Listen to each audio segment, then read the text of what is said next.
Good afternoon, everybody, and thank you for once again joining us here at the African Reform Movement channel, where we discuss everything to do with African reform with a special emphasis on Ghana.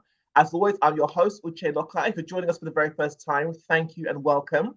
We, as always, have Dr. Nee going to be sharing some words of wisdom with us today. Welcome, Dr. Nee.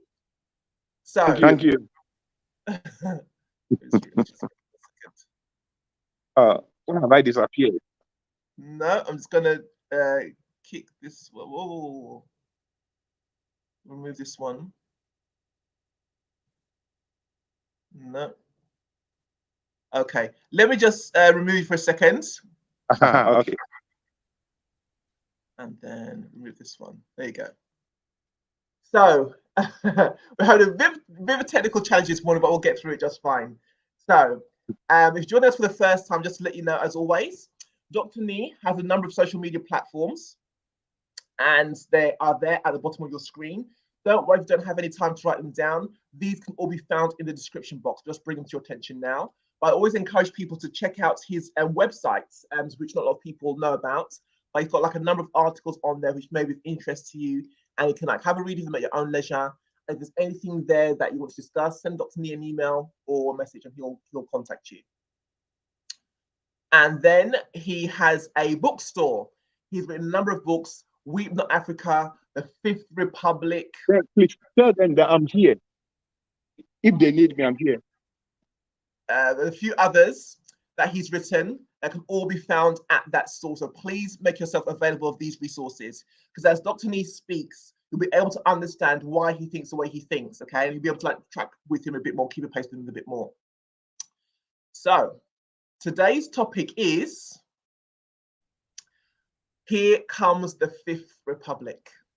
Here comes the Fifth Republic. As always, I'm just go backwards. If you're new here, what we like to encourage is conversation. So as Dr. Nee is doing his presentation, if there's anything you want to know, any questions you want to know, please pop the questions in the chat box and we'll get those answered at the end of the broadcast. Okay? So the topic is Here Comes the Fifth Republic. Dr. Nee, over to you.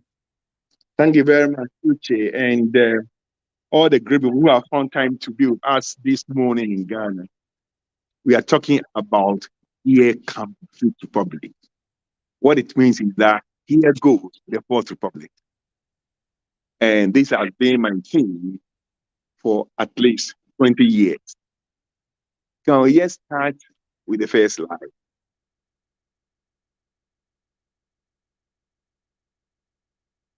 Now, the first slide. This is the last slide. Yeah.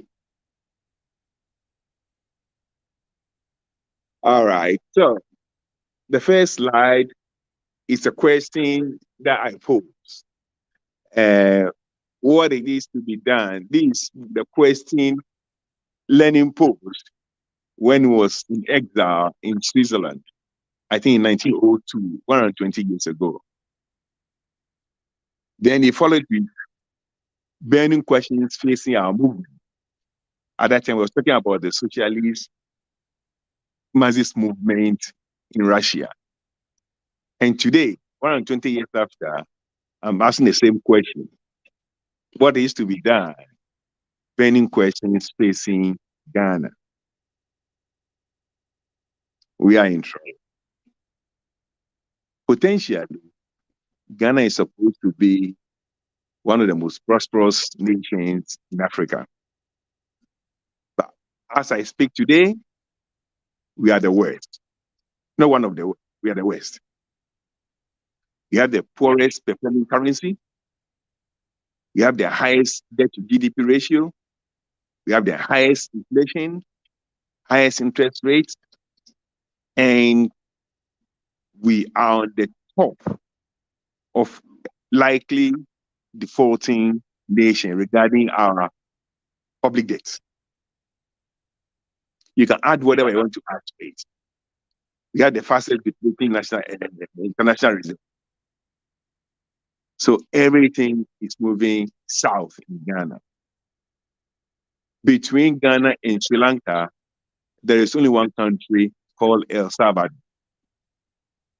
And I believe El Salvador is ahead of Ghana only because we have cooked some of our figures. If you put the correct figures there, I believe we'll be ahead of El Salvador. We are very close to Sri Lanka.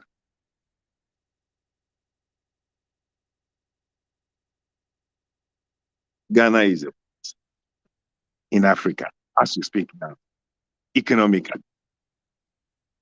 Politically, we are struggling. Socially, we are struggling. In the GLSS, Ghana Living Standard Survey, done in 2017, 1 out of every 12 Ghanaians is extremely poor, 8.4%, extremely poor. And 1/3 of these extreme poor people are in only one region, Upper West, which is only 3% of Ghana. So 3% of the population is carrying the burden of 32% of extreme poverty. That's a social problem. In Ghana, the northern region, or the regions in the north,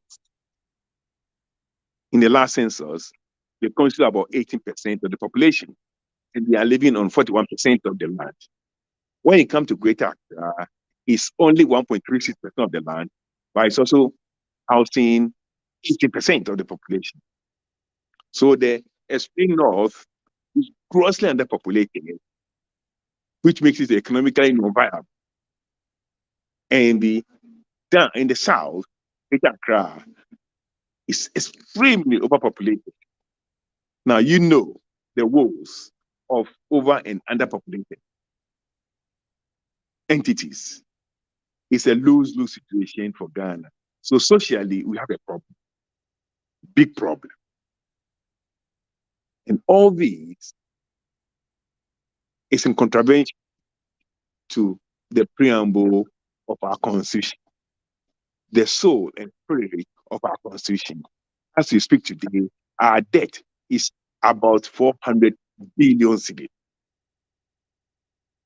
And this is in contravention to our preamble, which says that in the name of the Almighty God, we the people of Ghana, in exercise of our natural and inalienable right to establish a framework of government which are secure to us and to ourselves and posterity, the blessings of liberty, equality of opportunity, and prosperity. The prosperity that the preamble suggests we should have for ourselves and posterity has become accumulated debt. So obviously, the framework of government which shall secure these has not worked. The problem of the framework of government is that it says things that it doesn't have the mechanism to achieve.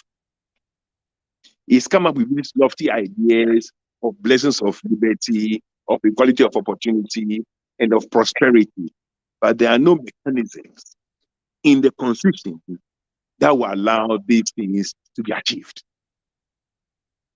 If we haven't achieved these core aspirations of the framework of government, then the framework of government must go. My first posting on Facebook was the 14th of July, 2014. And the topic was the trouble with Ghana. I got it from the book of Chinua Achebe, The Trouble with Nigeria. The trouble of Ghana with Ghana is not even the president. It's not the party of the president. It is the framework of government, the Constitution. And so most of the things that I've written, I try to shy away from persons or even from the parties. I try to focus on the framework government because that's what's supposed to secure us, the three things. So if you're not getting the three things, we have to go back to the framework of government. What needs to be done is for Ghana get a new constitution. What needs to be done is for Ghana to get the Fifth Republic. And that's why I say, here comes the Fifth Republic. We have come to the point where we know that the Fourth Republic is not redeemable. We have to do something. Otherwise, Ghana will become a Sri Lanka. They are very close. The finance minister apparently went to the international capital market to borrow money. He wanted 4.6 billion, but he only got 1 billion at the interest rate of 29%. I mean, we are borrowing at the rate of 29%. People don't want to even give their money to us because we have become a junk economy. 29%, and we couldn't even get the 4.6 we were looking for. We got only 1 billion. To prevent Ghana going Sri Lanka way, I tell Nana Akufo, resign. I call upon him to resign. Because you know what, Nana? Do yourself this favor. If you do not resign, and we get to what Sri Lanka got to, then what happened to Sri Lanka will happen in Ghana. I don't want you to flee Ghana, to go and resign through an email outside Ghana. I advise you, go to Kumasi, to the National House of Chiefs, call Nananum, and tell them that you cannot handle the country anymore.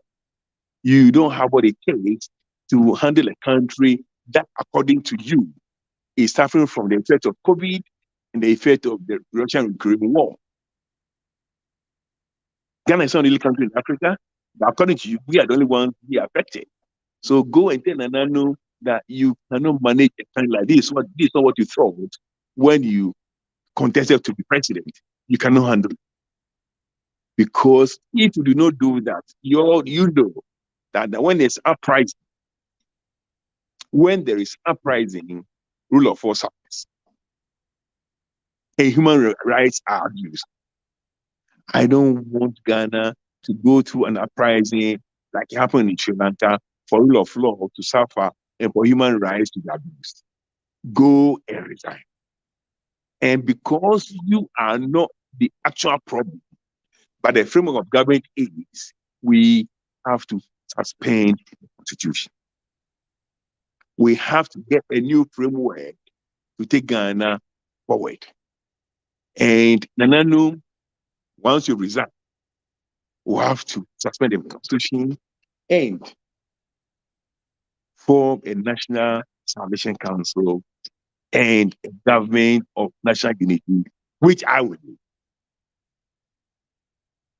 And this is what we are going to do in the first 100 days. Fiscal consolidation. Next slide.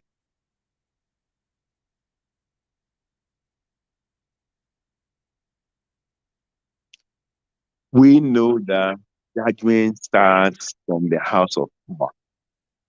Okay. So if we are going to start fiscal consolidation, we must start with the executive.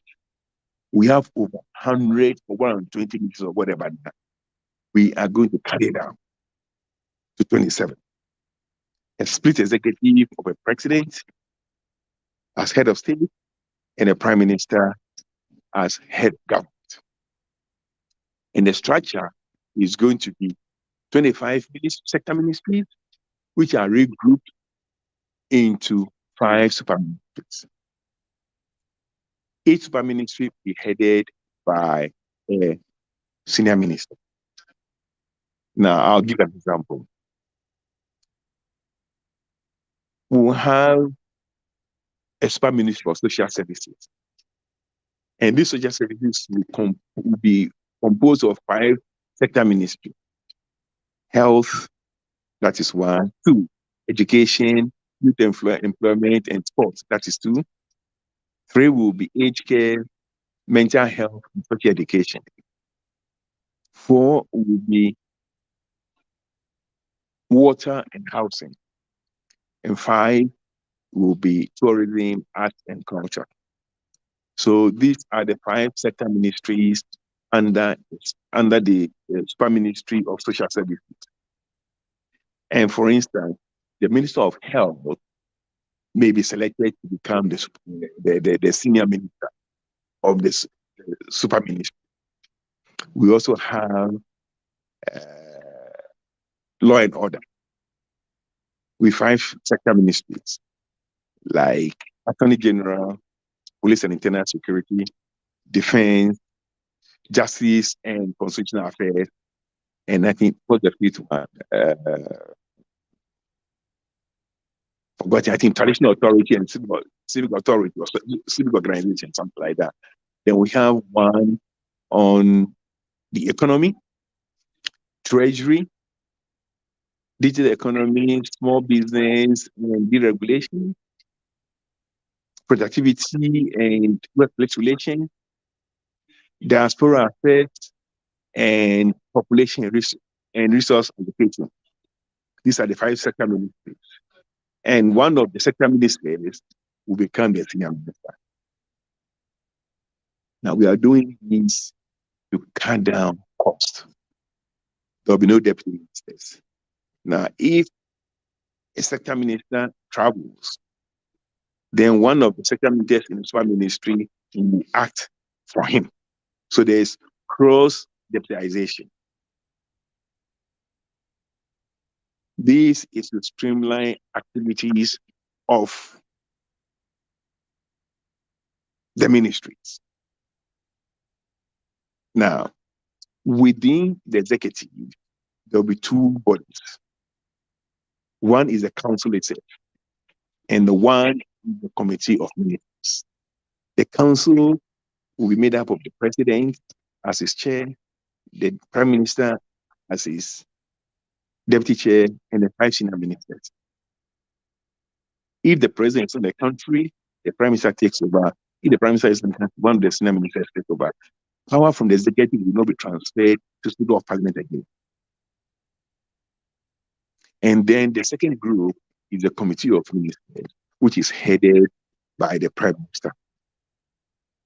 So the prime minister and the 25 ministers form the committee of ministers, the general cabinet itself. Now, under the government of national unity, with the National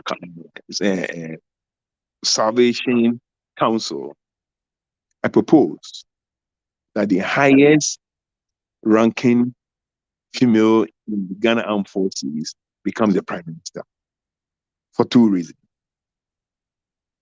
I respect the army for its discipline, and we need discipline in government. We need a very competent woman who is disciplined to be part of it. That is why. The second reason is that historically and traditionally, all our government are military governments. In the Ghana states, the Akwashon, the head of the Supreme Security Council of the Ghana state, is also actually the Chief Justice. And it's an integral part of the government machinery in the Ghana state. I'm sure the same applies to almost all the traditional areas. So traditionally, the military, the security services are parts of government. That's the second reason. Now, composition of this government of national unity will have to reflect regional representation. So we're going to use proportional regional representation to fill the positions. So that if a region is 10% of the population, that region will have 10% of the position in the cabinet. It's as simple as that. Because we have started it now with ethnic stacking. Somebody becomes president, and all of a sudden, all the competent people in the country are is from its ethnic group or its region. You got to put that to that. This government of national unity, and it must reflect Ghana. All right, next slide. So we have moved from government of about 100 ministers to that of 27. We're going to save lots of money. It's part of the fiscal consolidation. Legislature. We are going to have 100 MPs and a speaker. The 100 MPs also is based on proportional regional representation. Now, last year, if you are going to use that, then it means that Greater Accra will have 17 MPs, Ashanti will have 17, Northern will have 12, Bronx will have 4, Eastern and Western will have 10 each, Central will have 9, Volta will have 8, Upper East will have 4, and Upper East West will have 3. That is 100. We are moving from 375 to 100. We don't need more than 100 MPs. And then the speaker, that will be voting member. And here, I propose the speaker should be given to the highest serving female police force. We know the police deals with law. So it would be more appropriate for the police force to be the speaker and the military lady to be the prime minister. We are talking of government of national unity. Now, how would the regions feel their positions in parliament? The regional House of Chiefs will publish eligibility criteria for those who want to represent the region in the national parliament. They will vet them, shortlist, and vote. So, for instance, let's say the region does that and they vote. The top 10 people of the candidates will represent West in the national parliament. Upper West does the same. The top 3 will represent Upper West in the national parliament. Volta does the same, and the top 8 will represent the region in the national parliament. Now, once we form this parliament, it will discuss, debate the new constitution which the executive will bring to them. After which, there's going to be a referendum on the new constitution on the 7th of December 2022. The tenure for the government of national unity and this parliament is up to the 6th of January 2025. What it means is that we are going to keep the 7th December 2024 election date for presidential and general and parliamentary elections. And the new substantive government will be inaugurated on the 7th of January 2025. We will need at least 2 years to bring Ghana back from the brink of economic collapse. So that usher in a new government that will take it forward with a new constitution that has what it takes to secure us or for ourselves and posterity blessings of liberty, equality, opportunity, and prosperity. The new constitution contains the mechanism. Next slide.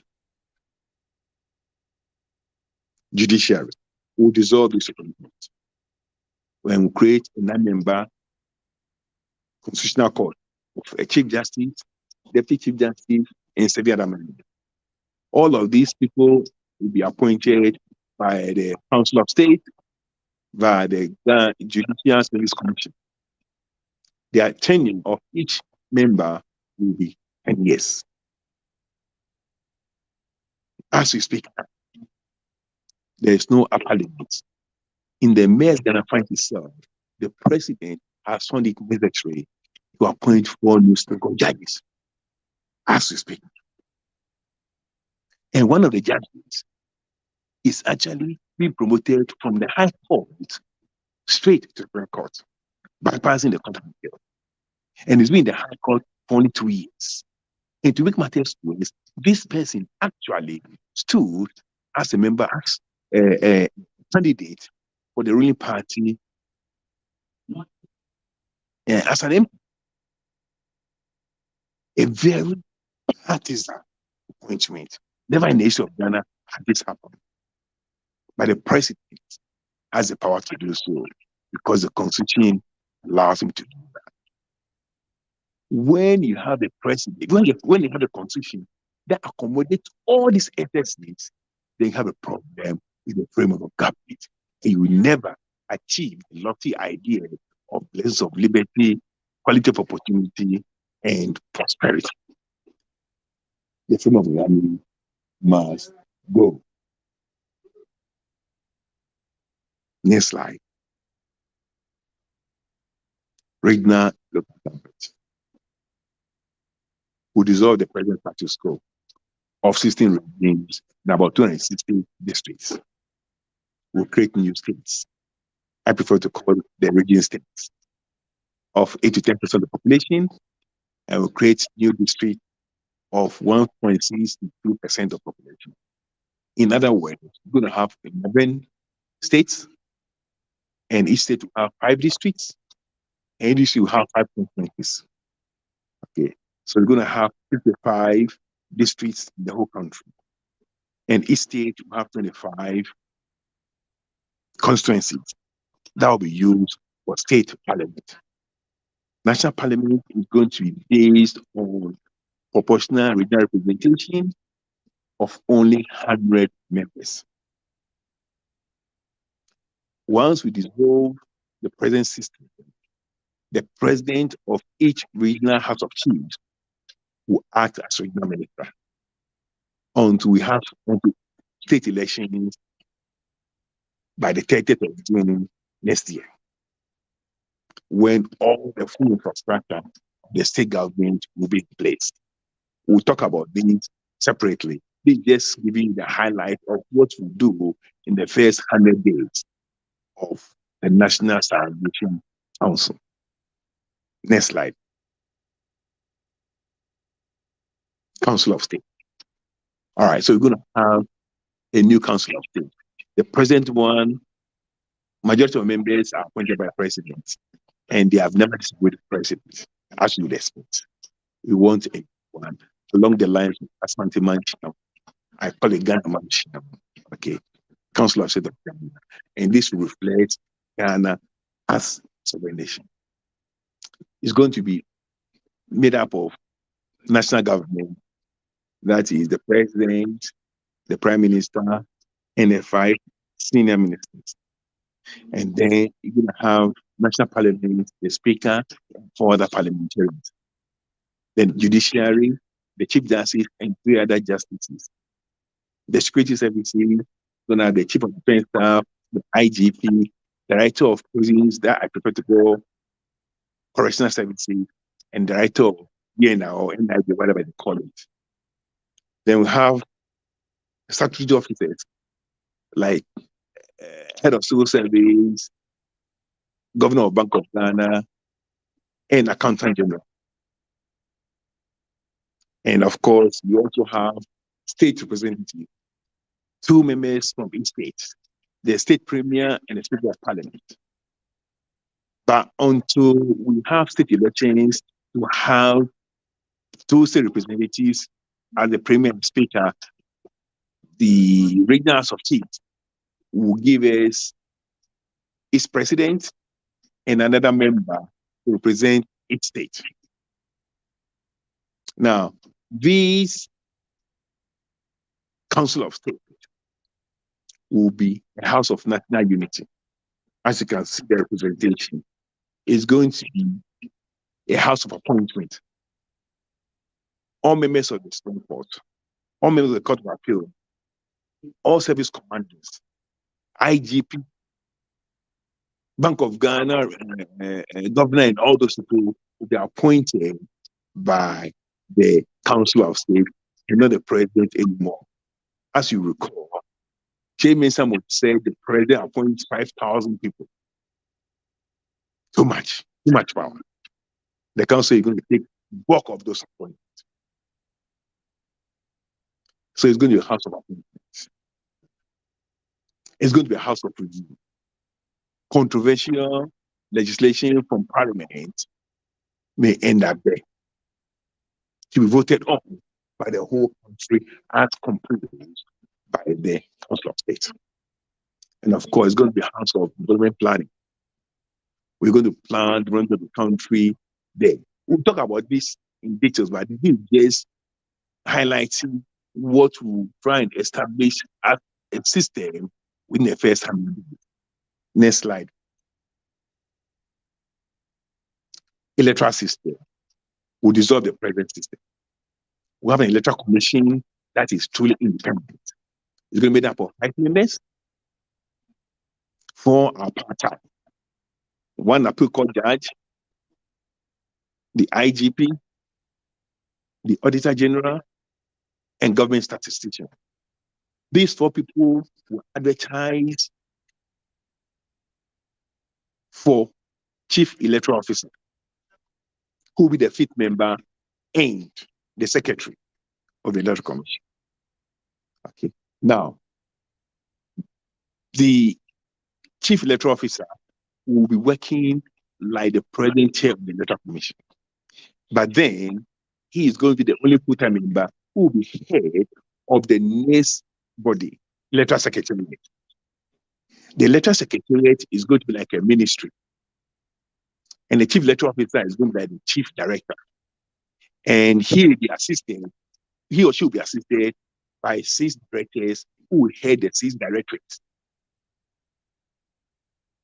Director of Election, Director of Legal Affairs, Director of Finance, Director of Human Resources, Director of Education Publicity, and Director of Research. These are the 6 directorates that will run the Electoral Secretariat. Then we'll have State Electoral Secretariat. That will also be followed by the National Electoral Commission. And of course, we have the Electoral Courts.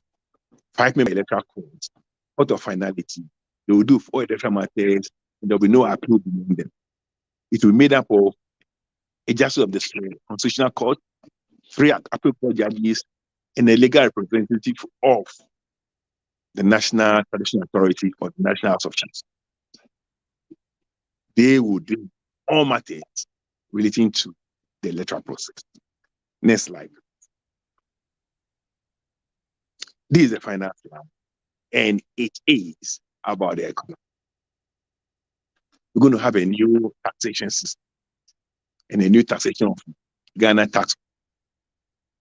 We hope the new tax system will make our tax 24% of GDP, 16% at the national level, and 8% at the state level. This is a whole topic that we'll have to deal with on its own at a later time. Then, of course, we are still talking about fiscal consolidation. Okay. Now, fiscal consolidation means that we are bridging the gap between our revenue and our expenditure. So, after reducing the executive, reducing the legislature, reducing regional and state government, regional and local government massively, we are continuing to reduce our expenditure. We're going to stop the cathedral. We're going to review the free SHS. Those who are in school already, we're going to minister them so that those who can pay full amount. Those who are going now, we are going to pay full amount. There is no moral justification for government to spend more money on one student than the other. There is no moral justification for government to spend more than 10 times on a boarding student what they spend on the day student. If government spends 1,000 cedis on a day student, government must spend 1,000 cedis on a boarding student, so that those who want to be boarding students, their parents will pay the difference. But those who are in school already and cannot afford to pay because they went to school, the policy that said free education will allow them to go through. But those who can afford to pay, they will pay. Those who are going to go now, they have the option of going day or going boarding and paying the full fees. Then we're going to stop the allowance for teacher training students and nursing students.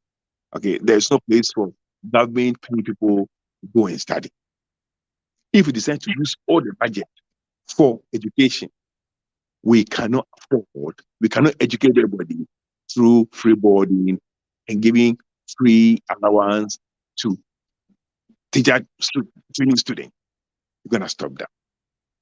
In our first 100 days, we're going to give a mini budget by the 1st of November that will reduce the fiscal deficit. And by 1st July, we'll give a full budget, it will be a balanced budget, the first time in the history of Ghana. There'll be zero budget deficit. For this to happen,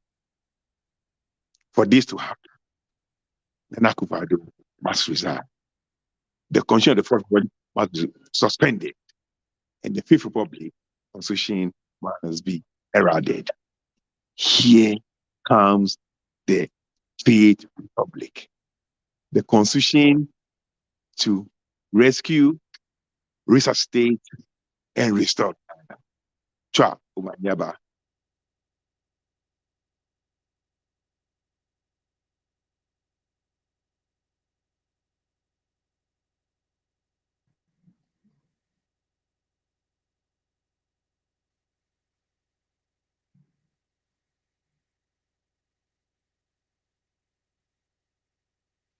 What? Sorry, there's a delay my side, Dr. Nee. I'm not quite sure what's happening with my laptop, but there's something I've got to get that sorted out. But thank you for that presentation. We don't have any questions at the moment, but if you're there, please start sending in your questions. Please start sending in your questions.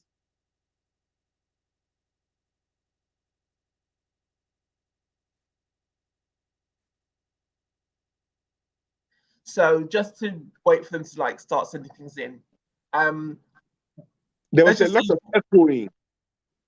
Oh, your side? Yeah. I wonder why.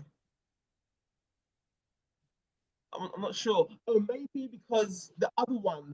Do you have your other device still on?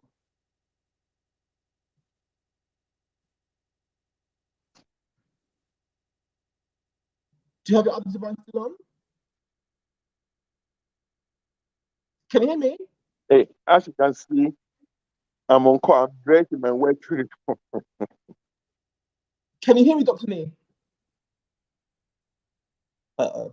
Can you hear me? Yes, I can hear you. Yeah. Okay. Have you got your other device still on? The what? The device you logged in with initially, is that still on? What document? Device. The what? The device you logged in with first of all. Yeah. Is that still on? Yes. You might need to turn that one off so that only one of them is on. That's where the echo's coming from. Oh. I can't find it. Okay. All right. No problem. Okay. Let me leave and enter again. Is it still echoing? No, it's not. Okay, that's fine then. No problem. It's fine. Okay. So just a quick one then. So let's just say you take presidency in 2024. Let's just say, for argument's sake, how long do you think it will take to start seeing some of the changes that you want to implement? How long until the country starts to feel the benefits of the changes that you want to implement? The effect will be quite immediate. Like I said, by 1st November, we'll have to present a mini budget telling exactly what the deficit is like. Now, this government came out with a deficit of about 36 billion. Okay, we know that it's not going to be like that. It's going to be more than 50 billion because they are not getting their revenue and they are spending more. So we're looking at about 50 billion deficit. Okay, now this 50 billion deficit we have to finance either by more loans or by printing money. As you may be aware, in the first 6 months, they printed 22 billion cedis.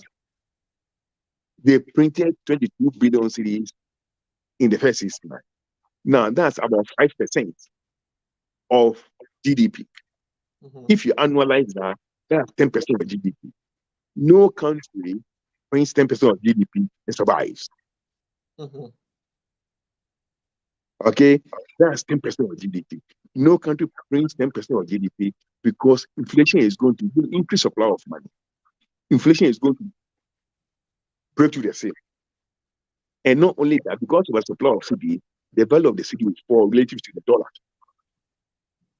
And now the only way to stabilize the cedi, therefore, will go back to our reserves and pump more dollars onto the market. That will be that reserve, and that's on the way to Sri Lanka. So to have the immediate effect, we are going to bring a mini budget by the 1st of November. That will show the deficit from about 50 to 10 billion. Okay. And that will give confidence to the international market. And that'll be over like what, a 5-10 year period? What period are you talking about? No, we're talking about 1st of November this year. No, yeah. Oh, I see. Okay. Yeah. In the first 100 days. Oh, because we're going to bring in a new tax regime that I'll talk about at the later stage. That will increase revenue, and then with the cuts to number of ministers, number of parliamentarians, the regions and district assemblies, the amount of we're going to tax from there would reduce our expenditure. So once I reduce expenditure, we're increasing revenue, and that will give us a deficit of less than 10 billion. Of course, we'll get rid of the e-levy. So I remember talking about that. I remember talking about when we deliver the mini budget, we hope to reduce the deficit from about 50 billion to 10 billion. By 1st July next year, when we release the full budget, there will be no deficit. That is the problem. And now, if we cannot do that by 1st July, our result. It's as simple as that. Okay. We've got a question here from Kenneth. Nana must resign. I agree. But how are we going to make that happen? Well, 2 things. He'll resign as I've advised him, or when we get to Sri Lanka, what happened in Sri Lanka will happen in Ghana. There's no 2 ways about that. When the cost is the same, the effect remains constant. If we should get to where Sri Lanka got to, the effect of what happened in Sri Lanka will be the effect of what will happen in Ghana. Nana will either resign peacefully or flee from Ghana and go and resign by email from Burundi or somewhere. What happened in Sri Lanka will happen in Ghana. Because we are on the way there. They are saying only El Salvador is between Ghana and Sri Lanka. Of all the countries in the world, the 2 most likely countries to fall, like Sri Lanka, are 1, El Salvador, 2, Ghana. And when we get to that point, what happened in Sri Lanka will happen in Ghana. So don't worry. Either he resigns or he be forced to resign. So within the first 100 days, would you also set about changing the constitution? Yes. So once we form the new parliament from proportional regional representation, which we hope will happen within the first month, then the parliament will present the draft constitution that they will debate. And then by the 7th of December this year, we'll have a referendum of the constitution. So that's the plan. Okay. We don't want to rule unconstitutional. Absolutely. All right. So by the 7th of December this year, we have a referendum to accept or reject the Constitution. But we are going to make sure through proper education that it is accepted. Okay. So that's the plan. Okay. Does anybody have any questions? We seem to be light on questions today. Is anybody there?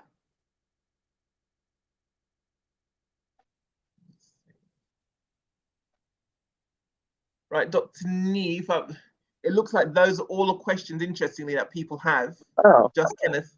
Yeah. That's 45 minutes. Yeah, 45 minutes. Yeah, I know. 45 minutes. There's no questions.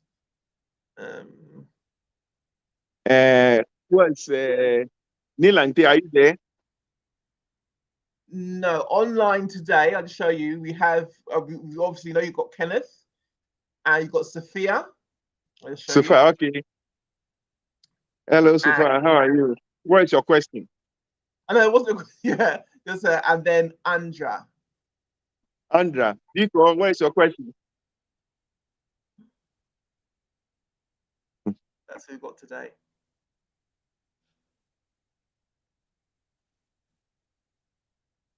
Okay. Oh, let's see. Let's see another statement from Kenneth. Cutting expenditure and plugging loopholes will go a long way. Knee all the way. That is true. That is true. We know that between 2017 and 2021, the other general will now account 50.8 billion. 50.8 billion for another account. And we have gone to IMF to beg for 16 billion.